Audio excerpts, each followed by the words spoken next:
Bueno, buenas tardes, ¿cómo están? ¿Cómo estuvieron esas vacaciones?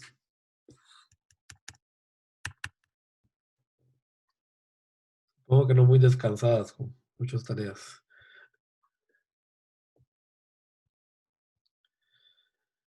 Ok, vamos a arrancar. Entonces, recuerden que estamos en semana 14, ¿verdad? Nos quedan 3 semanas entonces de clase, pero como ya prácticamente cubrimos toda la materia, solo nos queda un pequeño temita para cerrar hoy y terminar la teoría. eh, Vamos a irnos con un ritmo un poquito más suave, aprovechar algunas de estas clases para hacer prácticas o para ayudarles con las dos tareas que tenemos pendientes. Así que también la idea sería, eh, hay que aprovechar una clase para hacer el examen, que todavía no lo hemos decidido exactamente si va a ser este jueves en 8, recuerden, sobre MOSFET. Entonces, eso lo estaremos comunicando por ahí mañana. Y la idea sería, bueno, darles hoy un poco de teoría de lo que nos falta cubrir nada más un pequeño concepto del modelo de pequeña señal en corriente alterna del MOSFET, que no lo hemos terminado de cubrir. Y nos faltaría, ya con eso de hecho cerramos, con ello cerramos toda la materia del curso, todo lo que sería teoría. Y la idea sería aprovechar el resto de la clase para discutir un poquito la tarea, eh, ver por encima la propuesta, qué es lo que tienen que hacer y que ustedes más o menos, si tienen algunas dudas iniciales, las vayamos resolviendo ahora de una vez en la presentación. Entonces, si gustan, lo que voy a hacer es que vamos a arrancar con el modelo de pequeña señal en CA, es complementar lo que ya conocíamos del modelo de pequeña señal, en lo que se conoce como modelo de banda media. Y vamos a ver cómo podemos interpretar en alta frecuencia el transistor BJT, particularmente en función de los elementos parasíticos que aparecen en él, ¿verdad? Las capacitancias parásitas. Entonces voy a apagar mi cámara para no estorbar ahí y vamos a arrancar. La clase pasada, ¿verdad? Derivamos el modelo completo de pequeña señal, hicimos algunas derivaciones rápidamente para encontrar los tres parámetros que normalmente se utilizan en lo que conocemos, o en que en muchos libros se le llama el modelo pi, ¿verdad? Es una red de dos puertos, se le conoce como modelo pi, ¿verdad? No, pues ahí se pegó un poco esto. Eh, este modelo pi, dependiendo del libro, ¿verdad? Muchas veces recibe otro nombre.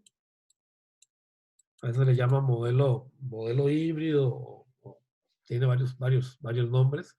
Por ejemplo, en el libro de Pedro Julián se le dan distintos nombres a los modelos en función de lo que representan, ¿verdad? Entonces, si pensamos en una red de dos puertos completa, básicamente lo que uno tiene en este caso es algo así, ¿verdad? Aquí hay una resistencia y aquí hay una fuente de tensión. Esto nada más como para ilustrar, ¿verdad? Una manera alternativa de derivar este modelo, ¿verdad? Esta es una fuente de tensión que tiene una relativa ganancia con respecto a la tensión de salida. Esto sube out. Y este sube in. Entonces, normalmente esto se le conoce como la ganancia HFE V in. Es esta fuente de acá. A esto se le conoce como H y E. Esta es en inversa. Ok. H y E. Esto es HF. Reversa, perdón. Reversa E por V out. Y esta de acá ahorita no me acuerdo. Se me olvidó cuál es el número. Pero bueno, en realidad el nombre, eso simplemente es cuestión de cómo ustedes formalizan, ¿verdad? Su modelo HM. Déjenme buscar en internet, es la ventaja de tener Google. Yo nunca uso esos parámetros, entonces No se me olvidan los nombres.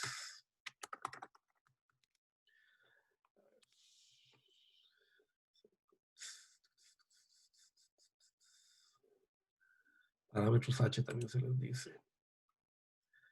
Y van a ver cuando vean en comunicaciones, ¿verdad? Que se utilizan para puertos. Bueno, ustedes ya están, creo que analizaron, ¿verdad? Redes de 2 puertos, ¿verdad?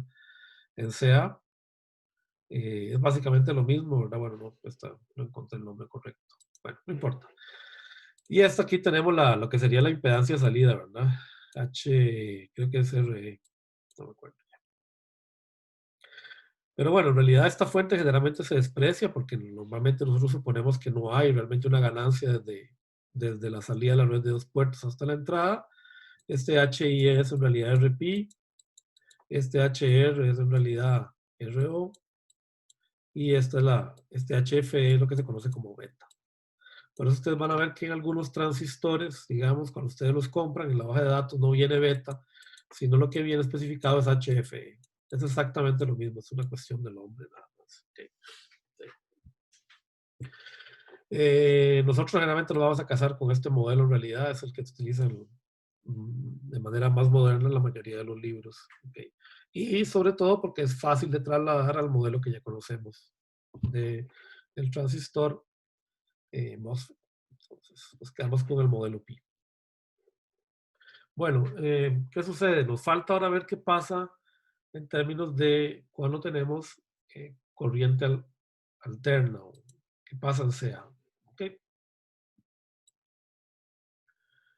Bueno, aquí tenemos entonces el modelo Pi, tal cual lo derivamos en la clase anterior, con los distintos parámetros que lo conforman, ¿verdad? Para el transistor BJT, ya que el modelo es bastante similar al modelo del MOSFET, exceptuando por el hecho de que RP en el MOSFET es infinito, ¿verdad? Y el hecho de que para el MOSFET GM es una relación raíz cuadrática de la corriente de drain, ¿verdad? Mientras que en este caso lo que tenemos es una relación proporcional, directa, lineal, entre la transconductancia y la corriente de polarización de colector del transistor. Estas 3 fórmulas son muy importantes y las van a usar bastante el semestre que viene discretos para poder analizar circuitos un poquito más avanzados que los que estamos viendo ahora en este curso. En particular para analizar amplificadores. Bueno, pero yo sé que en realidad el transistor tiene aparte otros efectos. Como vimos al igual que en el MOSFET, es de esperar que en el transistor BJT también hayan efectos capacitivos. Y estos efectos capacitivos son obvios si pensamos en la estructura de un transistor BJT tradicional. Ok. Yo puedo ver, ¿verdad? Que recordemos, ¿verdad? La unión entre colector y emisor y base, perdón, está en inversa, ¿verdad? Por lo tanto, aquí tenemos una capacitancia de vaciamiento en esta región. Una capacitancia de vaciamiento base-colector. Y bueno, también sé que tengo una capacitancia de vaciamiento en la región. Sería mi capacitancia de vaciamiento en la región o en la juntura base-emisor, ¿verdad? Que siempre existe, aunque el transistor esté polarizado en directo. Recordemos que acá la idea es que el transistor tiene la juntura base-emisor polarizada en directo para permitir la conducción. Normalmente estas dos, esto aquí en realidad sería CPI. Estas dos capacitancias se resumen en dos valores. CPI, que sería esta capacitancia de vaciamiento que tenemos acá.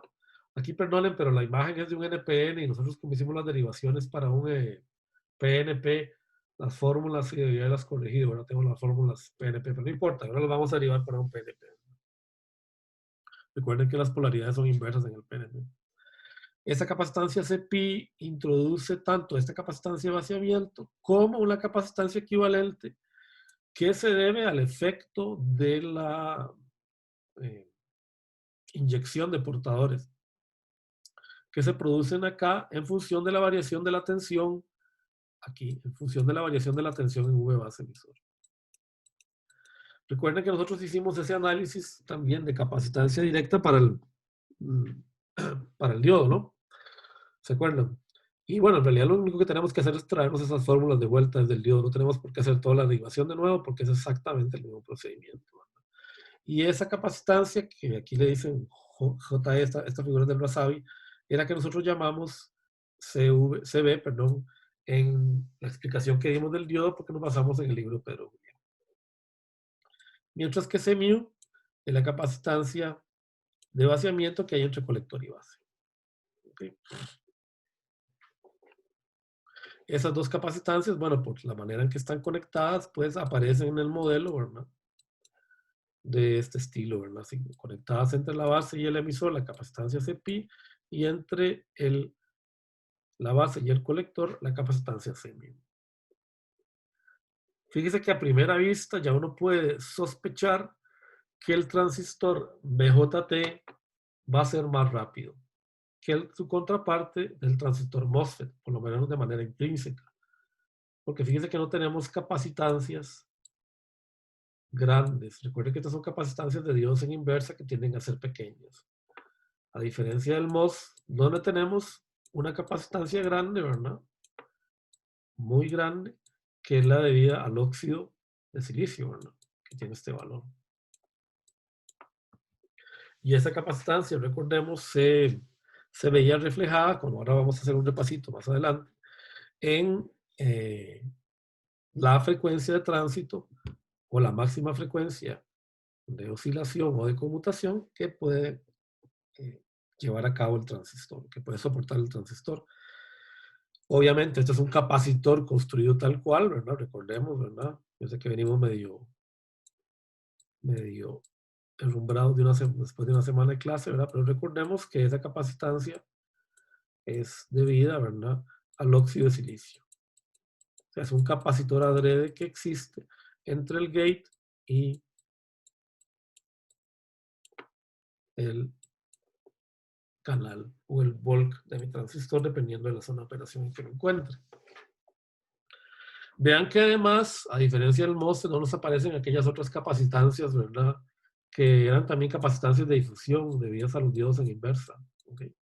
Las capacitancias tampoco aparecen acá en este modelo porque no las tiene el transistor BJT. O sea que ya intrínsecamente el transistor BJT tiene algunas ventajas en términos de velocidad con respecto a un transistor MOSFET. Y que hace que, aunque digamos en electrónica integrada, eh, digamos a nivel de electrónica integrada en digital, el BJT haya prácticamente desaparecido, no podemos decir lo mismo en electrónica de alta frecuencia, tanto discreta como integrada. Porque para aplicaciones de muy alta velocidad analógicas, el BJT sigue siendo muy usado, ¿verdad? De hecho, existen los famosos procesos BICMOS, que son procesos mixtos, bipolar y MOSFET, que tratan de unir lo mejor de ambos mundos. Y además, bueno, a la hora de la verdad, uno puede, y eso creo que no tengo una diapositiva acá, pero lo podemos ver en la clase que viene, puede darse cuenta que también dentro del MOSFET, dentro de la estructura del MOSFET, es posible construir transistores NPN o PNP laterales que se utilizan en algunas aplicaciones en el diseño analógico. Les voy a recordar presentarles, traerles una diapositiva para verlos, darles un ejemplo de cómo meter un transistor BJT dentro de un proceso CMOS. Voy a ver acá, diapositiva, transistor lateral. Bueno, me estoy desviando del tema. Eso nada más luego como un ejemplo final de cómo construir. Bueno, si yo tengo un proceso en un real, digamos, donde tengo un transistor más, digamos, más cercano a la realidad de cómo lo voy a fabricar, generalmente yo termino con una estructura como esta que tenemos acá. Esta que tenemos acá. Es la estructura real sobre la cual yo fabrico, de la manera que yo fabrico un transistor en un proceso integrado. ¿Ok? Donde voy a tener un sustrato de silicio y sobre el cual voy construyendo distintas tiras para construir el transistor BJT.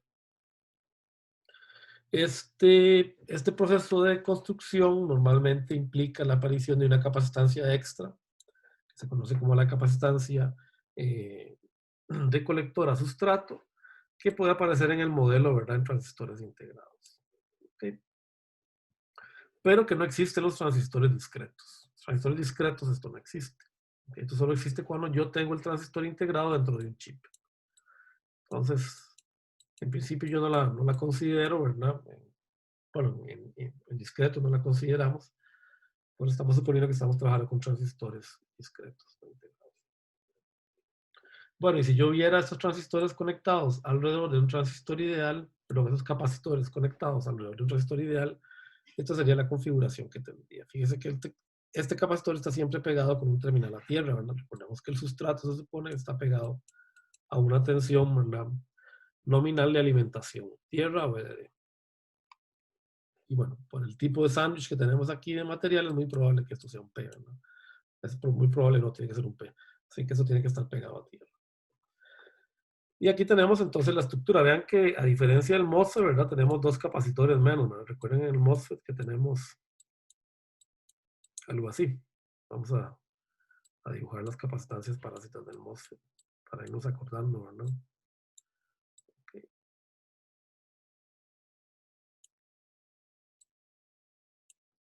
Teníamos esto, ¿verdad? Y teníamos las capacitancias que van a los sustratos.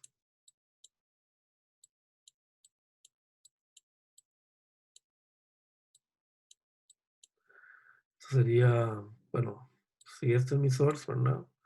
Esto es gate drain. Esto es gate source.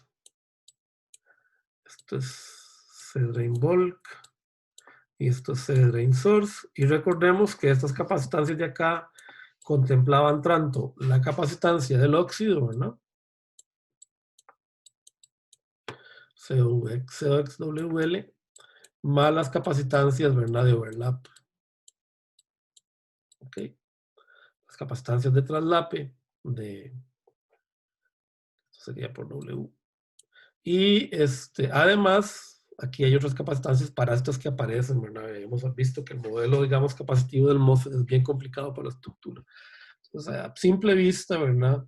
Este modelo del BJT es mucho más sencillo y implica que va a funcionar mucho mejor en alta frecuencia. Entonces, fíjese que lo único que hicimos fue añadir las capacitancias al modelo de pequeña señal que ya obtuvimos.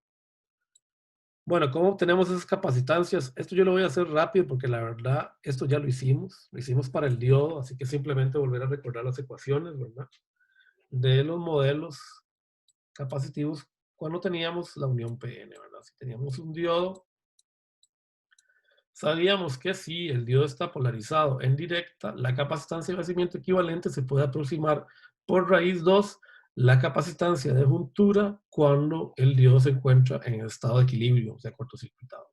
Okay, esto lo hicimos para el diodo. Y la capacitancia de vaciamiento colector base, recordemos, ¿verdad?, que tenemos un transistor PNP.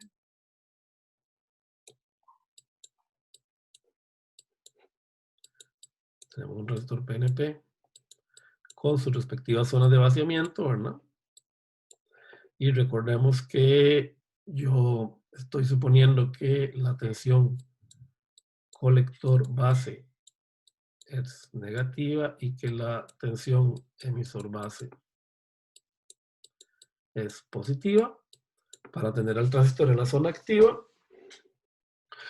Por estar en vaciamiento, ¿verdad? Por estar en inversa la juntura colector base, tengo esta expresión que fue la misma que derivamos, ¿verdad?, para las capacitancias de juntura en inversa de un diodo, ¿verdad?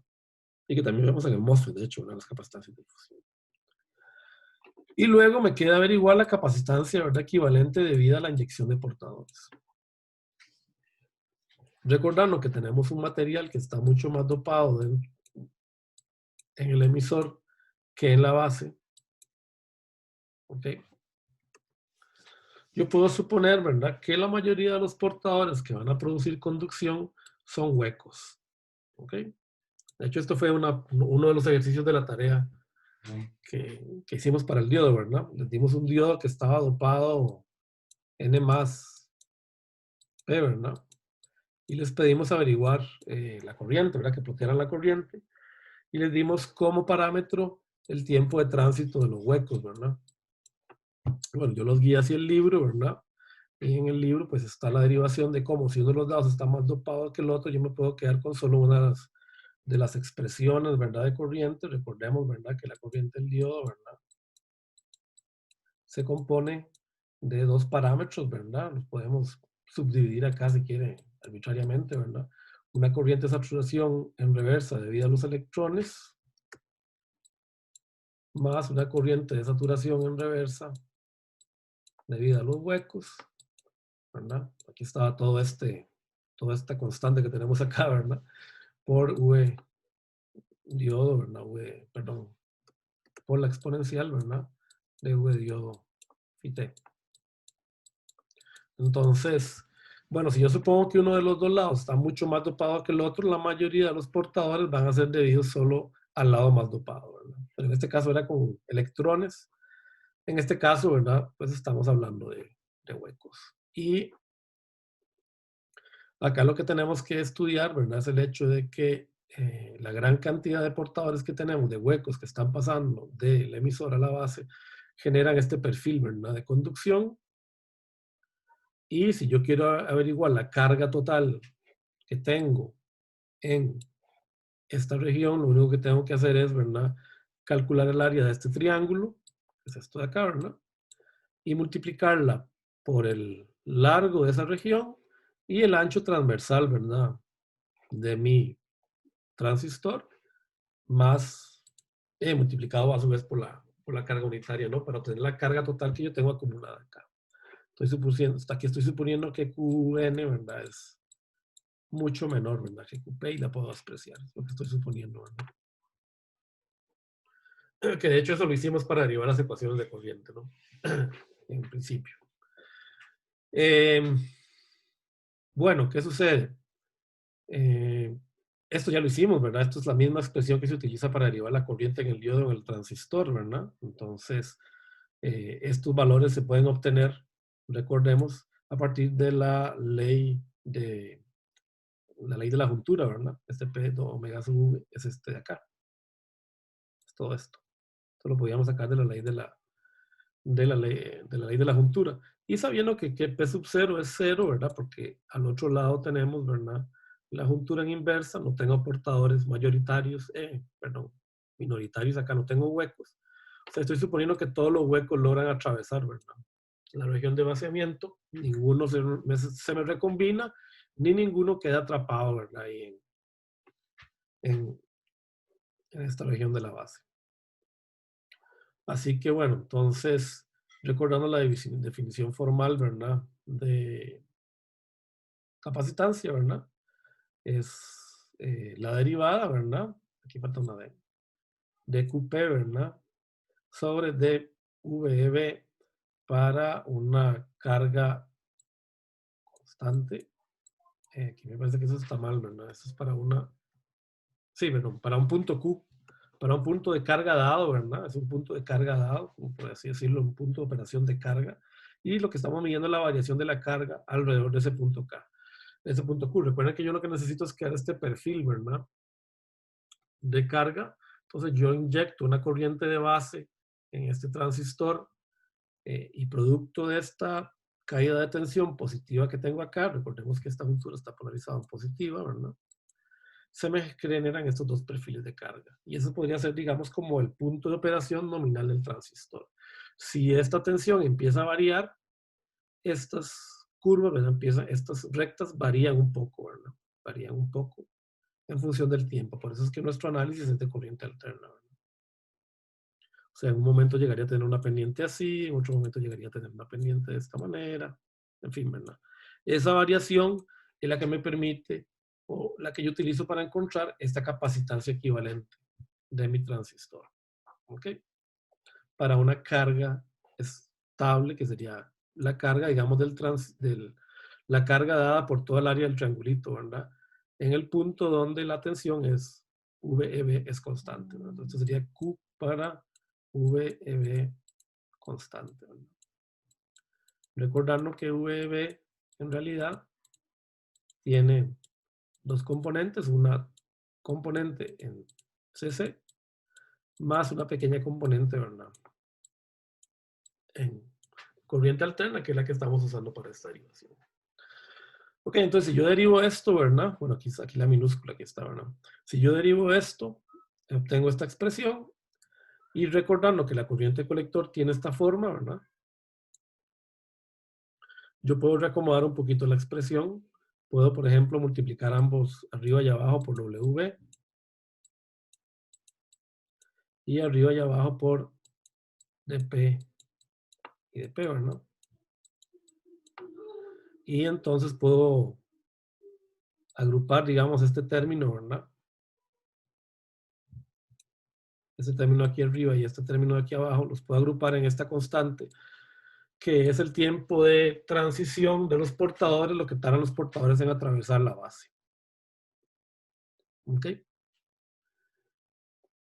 Vean que es interesante porque ese tiempo de transición es para los huecos en una región que es N, ¿verdad? Recuerden, lo que estamos haciendo es atravesar portadores minoritarios por una región dopada, ¿verdad?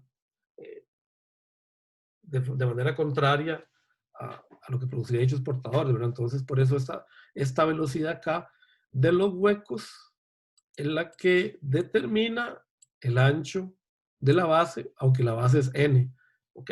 Y por eso es que aquí se utiliza, ¿verdad? El coeficiente de difusión de los huecos, el coeficiente de difusividad de los huecos.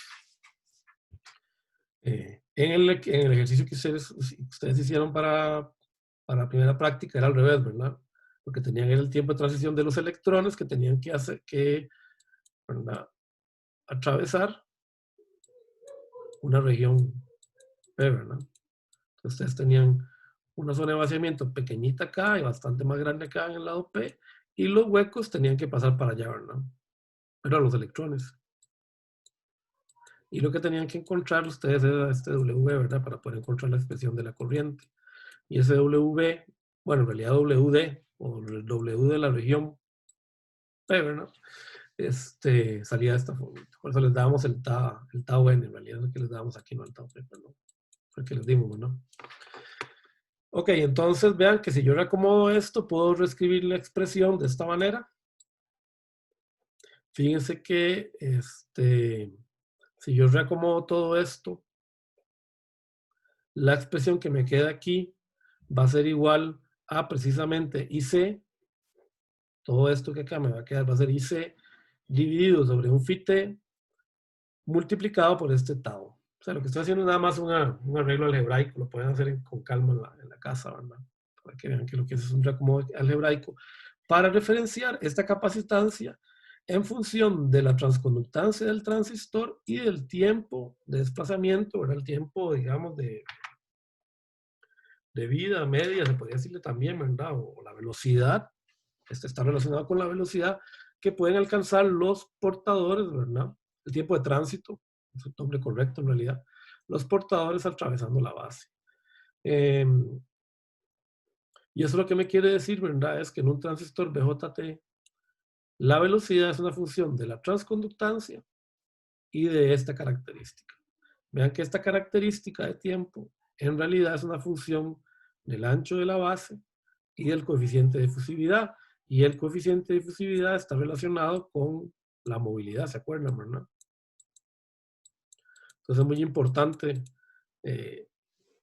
O sea, esto yo lo puedo ajustar, el tiempo de tránsito yo lo puedo ajustar con el dopado, recordando que el dopado influye la movilidad de los portadores, o haciendo la base, el ancho de la base delgado, para hacer que este término sea pequeño, ¿ok?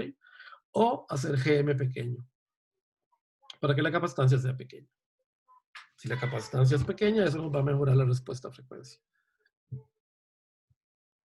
Bueno, este análisis no lo vamos a hacer, porque ese ya lo hicimos, es exactamente el mismo análisis que hicimos para el BJT, para el MOSFET, ¿verdad? Lo que quiero encontrar es la frecuencia de tránsito, la máxima frecuencia de oscilación del transistor.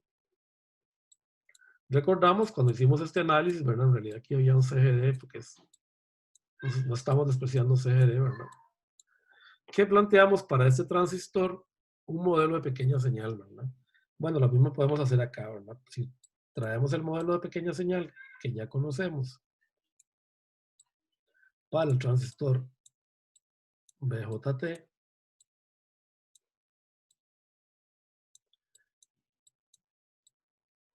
estamos haciendo básicamente lo mismo que hicimos para el MOSFET. Entonces no tiene sentido, ¿verdad?, volver a hacer la derivación numérica. Recordando, ¿verdad?, que se está cortocircuitando la salida en el colector y que queremos encontrar esta corriente de acá, ¿verdad? Fíjese que entonces estas dos capacitancias, Cmu y Cpi, me quedan en paralelo, ¿verdad? Y lo que me interesa, ¿verdad?, es encontrar, metiendo una fuente de corriente acá, ¿ok? Quiero encontrar la frecuencia de funcionamiento de ese transistor, ¿verdad? Aquí tengo GM, VP.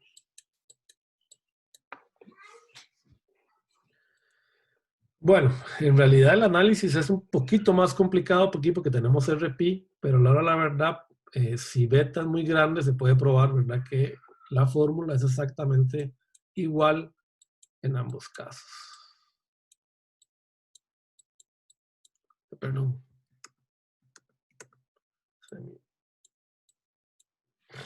O sea, aquí lo que vamos a decir, ¿verdad?, es que Vin, ¿verdad?, Vin es igual a IN por el paralelo, ¿verdad?, de RP 1 sobre S C mu más Cpi.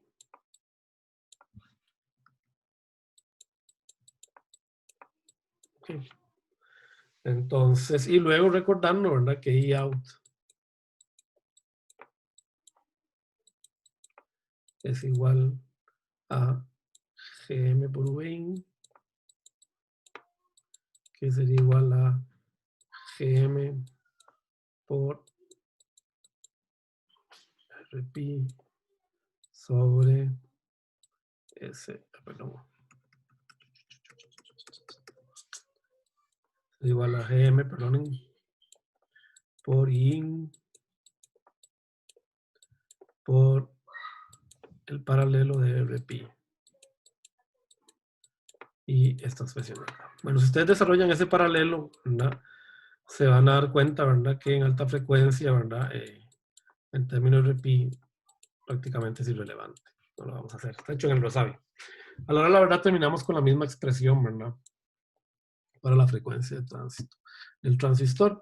Y ya aquí ya es de notar, ¿verdad?, el hecho de que el transistor BJT va a ser más rápido que el transistor MOSFET, porque estas dos capacitancias son mucho más pequeñas en, digamos, en sus dimensiones a las que podemos tener con respecto a las capacitancias en el gate, en el óxido del transistor. Bueno, entonces, esto hace que para aplicaciones de muy alta frecuencia el BJT siga siendo un transistor utilizado, sobre todo para los drivers de alta velocidad de ciertas tecnologías. ¿Ok? Bueno, y con eso creo que ya estaríamos, ¿verdad? No sé si tienen alguna pregunta.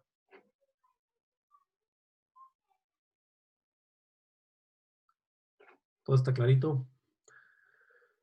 Bueno, gente, entonces si les parece, vamos a hablar de la tarea. ¿Ok? A ver si ya todos tuvieron chance de revisarla. Voy a parar de compartir esto. Voy a compartir la tarea. A ver. Está la tarea.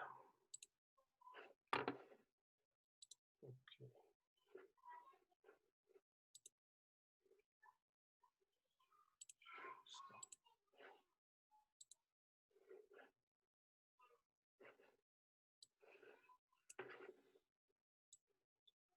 Ok, aquí tenemos la tarea. Bueno, ¿alguna pregunta al respecto antes de empezar? No sé si han tenido chance de verla. Profe, sí, yo tengo varios, pero no sé si quiere primero como leer la tarea o... No, dale una vez mejor. Ok, la primera es en el punto 2, Sí, que habla sobre el valor de R' de n. sí. que dice que los debemos determinar analíticamente. Esto es por medio de la fórmula, porque es que vi Sí, en el libro que viene ahí abajo. Ajá, pero es que en el libro venía como una fórmula que venía con relación con VDD, sí, VTHN y KPN, sí, sí. pero no sé si ahí no sé si está en esa tabla o estaban en el libro. No, es que vea que recuerde que lo que llaman KPN lo que llaman KPN en el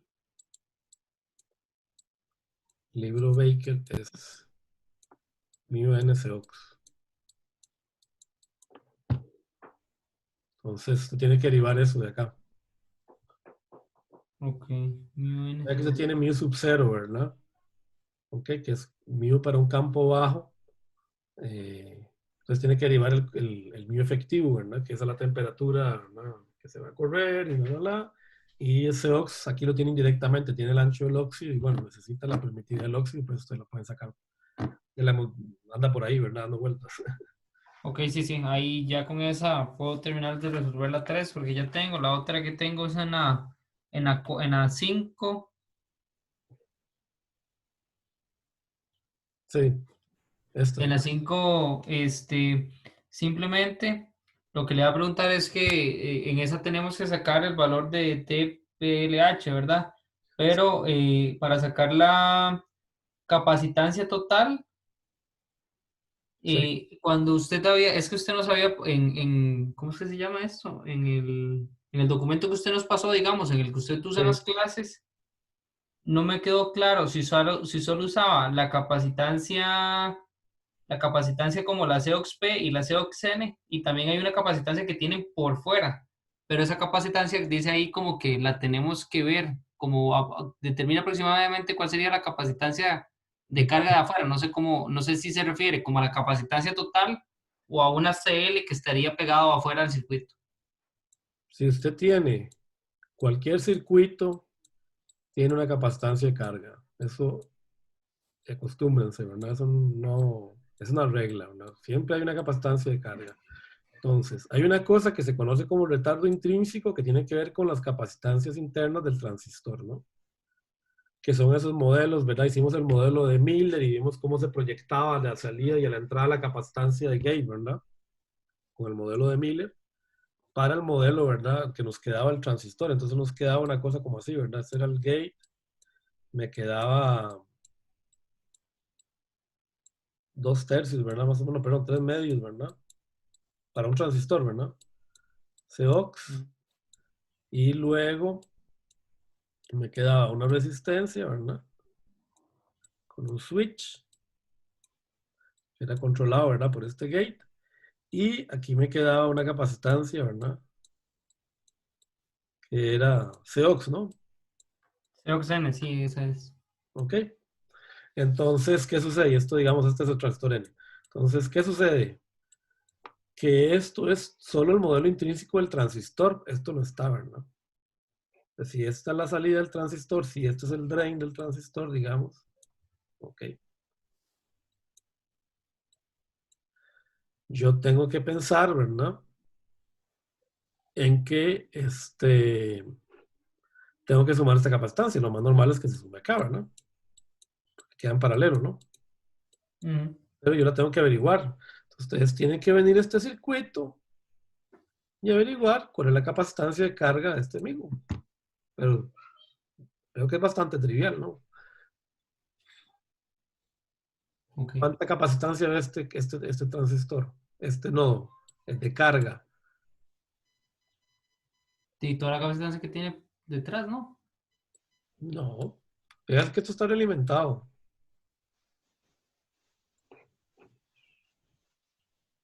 Entonces, está viendo la capacitancia de este transistor a la entrada y la capacitancia de este transistor a la entrada, ¿no es cierto? Ya lo entendí. Y la salida es la misma, sí, sí, tiene el mismo nombre, no lo relacioné. Bueno, recuerden que este circuito está realimentado, ¿verdad?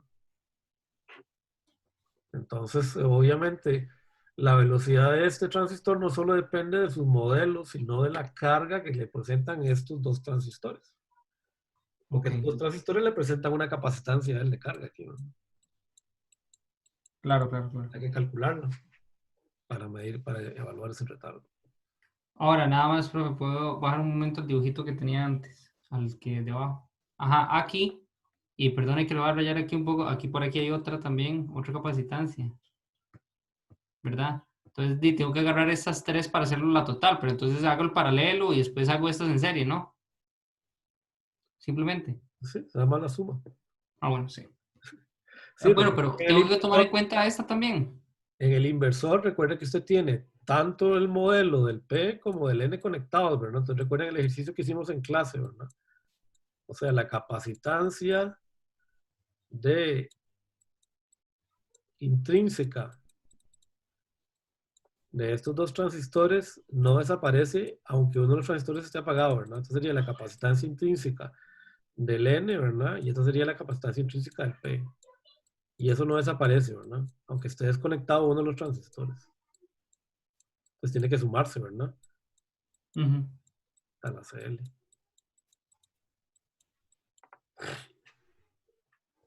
Y esa 7, profe, me imagino que eso vamos a ver.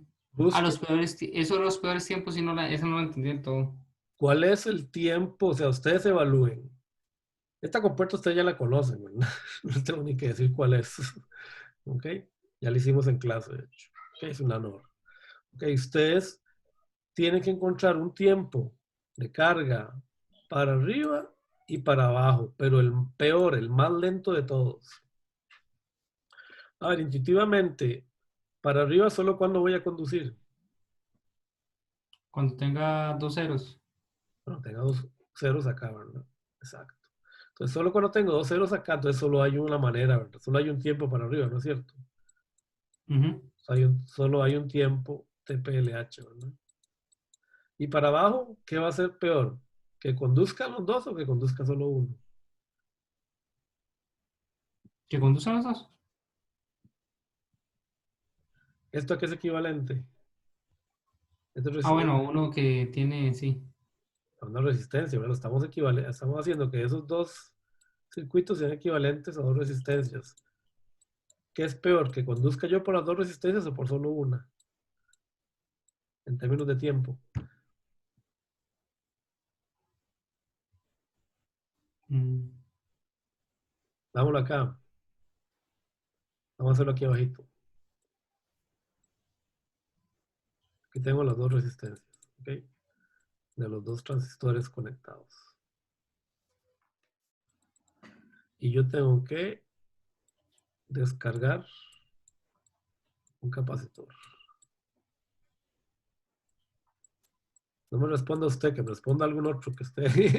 A ver si me están siguiendo. Ok. Y estos dos valen igual. ¿Cuánto vale el tau acá?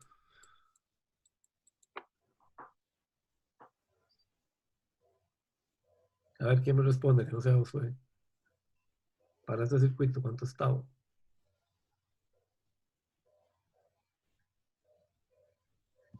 La suma de las resistencias en Mod paralelo por C RT hace el más más. R medios, ¿verdad? ¿No es cierto? ¿Verdad? ¿Están de acuerdo? Ahora yo desconecto un transistor. ¿Cuánto vale tau?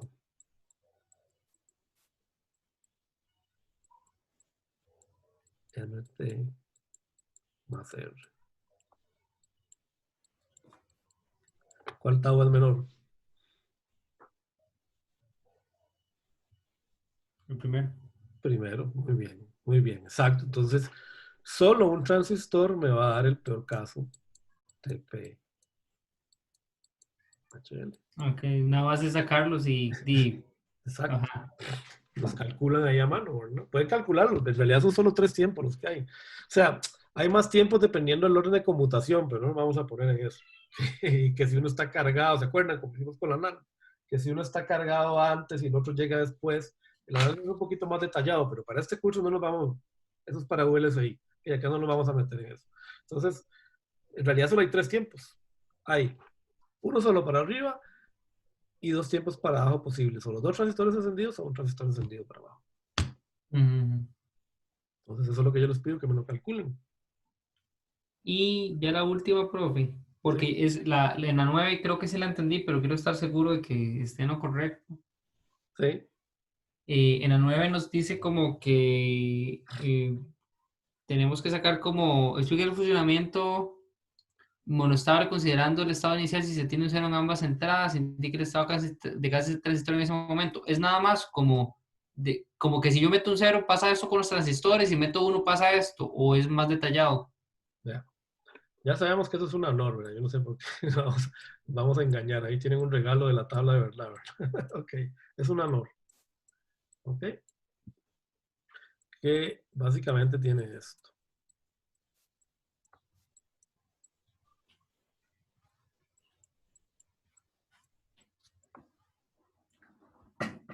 Es esto, ¿no es cierto? Y aquí tiene la entrada, el IN. Entonces, parta, suponiendo que esto es 0 y esto es 0. ¿Qué pasa con el circuito? ¿Qué van a tener acá? Vean que la NOR por ahí es, recuerden que la NOR me da un 0 solo si ambas entradas son 1, ¿verdad? Bueno, si alguna de las dos entradas son 1, pero si las dos entradas son 0, aquí tengo un 0, ¿verdad? Perdón, 1. La NOR, 1, ¿verdad? ¿Qué pasa con este capacitor? Digamos, ¿cuánto creen ustedes que tendría este capacitor acá en esto? No.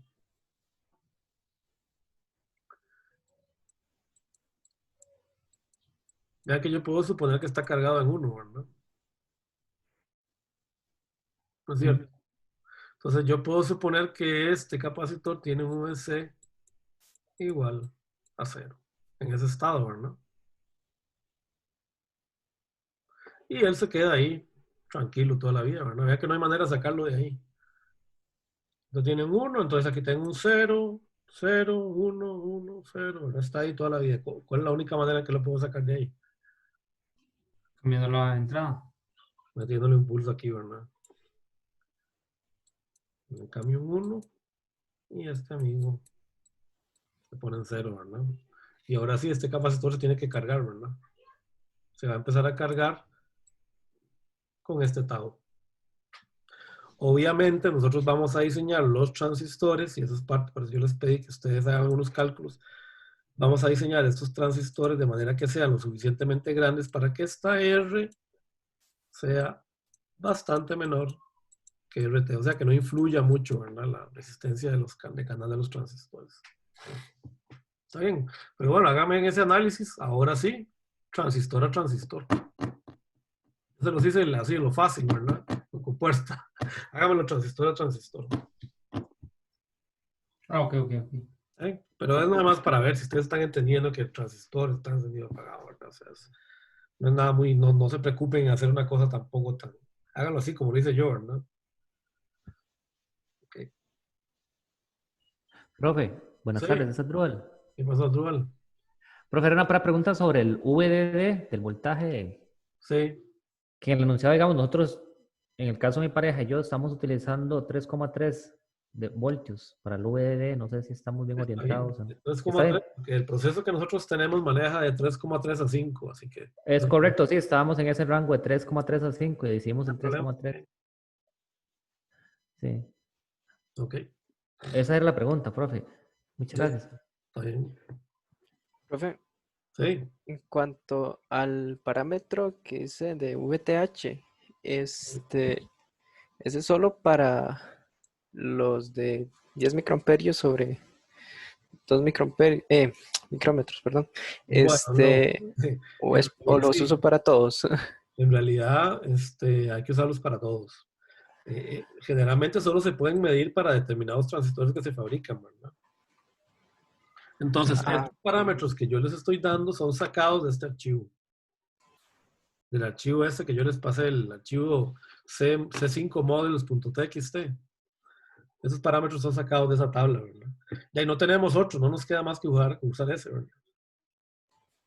ok, está bien. ¿Sí? Recuerden que el cálculo a mano es solo una aproximación como para entender qué es lo que está pasando, ¿verdad? Luego, obviamente, la simulación es el que me va a decir con más certeza qué es lo que está pasando.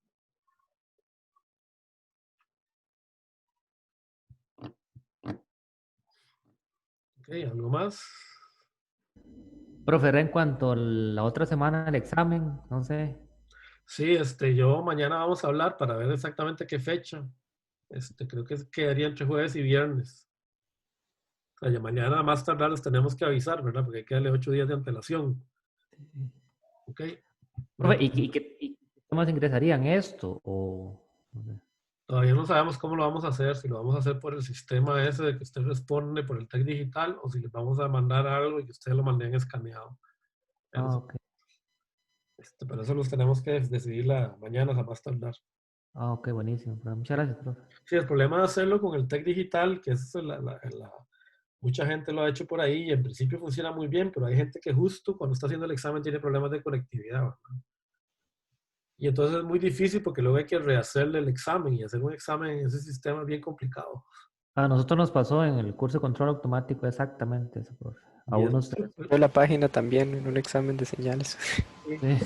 Entonces es muy difícil porque entonces uno tiene que hacer el otro examen y es complicado. Y bueno, ya, y será confiar en que ustedes no copien. Yo confío en ustedes, muchachos, que no se copien. Que lo hagan así. Muchas gracias, profesor. Que lo hagan de corazón y yo prefiero hacerlo así. ¿Sí? Sí, sí, para la vida.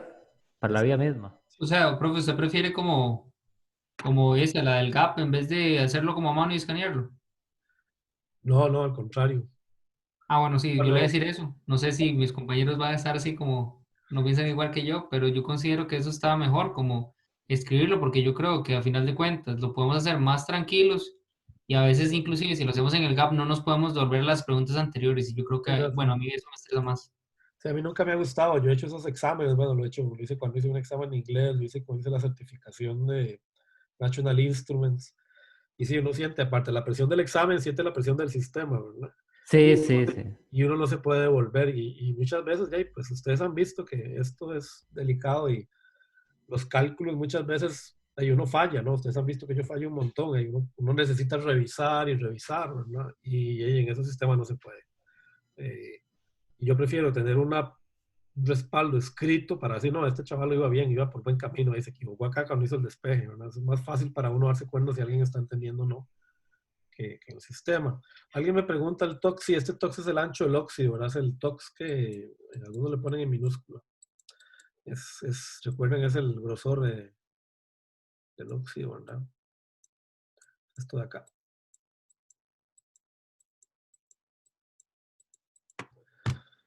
Ahí está la 139 Armstrong. Ah, profe, por cierto, la tarea es en parejas, no es individual. Me parece que esta tarea no hice, ¿verdad? No. Bueno, ahí yo los dejo que la hagan en parejas, así califico menos. Muchas gracias, profe, muchas gracias. Sí, sí, porque en realidad la tarea se puede hacer en parejas. Si les dejamos hacer la práctica en parejas, pueden hacer la tarea. Profe, una última pregunta sobre el examen. Y sería bueno, la otra semana, entre jueves y viernes, y no se sabe cuánto tiempo sería, si sería... No, todavía no, pero normalmente lo que hacemos es que les damos unas 4 o 5 horas. Ah, ok. Se les sube el examen y se les dan 4 o 5 horas para que entreguen las respuestas escaneadas, ¿verdad? Listo, buenísimo. Generalmente a mano, ¿verdad? Y que le tomen foto y la manden, le abrimos un espacio. Eso, pero ya mañana lo vamos a resolver, ¿verdad? Es algo que Buenísimo. tenemos que ir manejando porque el semestre que viene va a ser igual por lo que vemos, así que es algo que nos vamos a tener que ir acostumbrando. Sí. Bueno, ¿alguna otra Bueno, pregunta? profe. No, no, yo no. Ya, muchas gracias, profe. Bueno, si estamos, entonces suerte con la tarea. Vean que esta tarea es práctica, ¿verdad? Para el examen. O sea, métanle para que entiendan un poco la teoría, sobre todo el modelo digital, ¿verdad? Y bueno, si no hay más, nos vemos entonces. Nos vemos el jueves. Hasta luego. Bueno, profe. Bueno. Ok, profe, por allá. Gracias. Gracias, profe, todo bien.